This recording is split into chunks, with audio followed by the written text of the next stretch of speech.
Poppy SSC English second paper এই বইটি থেকে ট্যাগ কোশ্চেনের প্র্যাকটিস করা হচ্ছে। 114 নম্বরে 5টি কোশ্চেনের সমাধান করা হবে। এ নাম্বারে বলছে the marriage ceremony of my sister is going to be held tomorrow, অর্থাৎ আমার বোনের বিবাহ অনুষ্ঠান আগামীকাল অনুষ্ঠিত হচ্ছে যাচ্ছে, তাহলে is going to be held, তাহলে এর ট্যাগ হবে ইজন্ট ইট।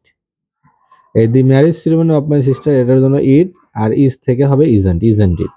বি নাম্বারে বলছে yes my parents want you to join the occasion, হ্যাঁ আমার বাবা মা চায় যে তুমি সেখানে জয়েন করো, তাহলে আমার বাবা মা চায়, তাহলে ট্যাগ হবে ডোন্ট দে।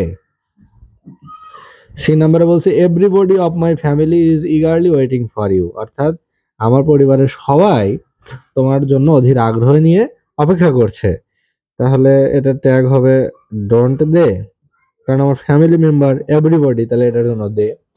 আর এখান থেকে অক্সিলারি বের হবে, ভার্ব বের হবে, সরি ডোন্ট দে না, ইজ আছে তাহলে আর বের হবে, তাহলে আরেন্ট দে,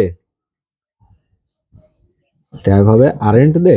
ডি নাম্বারে বলছে please carry your camera with you, তোমার সাথে তোমার ক্যামেরাটি অবশ্যই এনো, তাহলে এর ট্যাগ হবে উইল ইউ।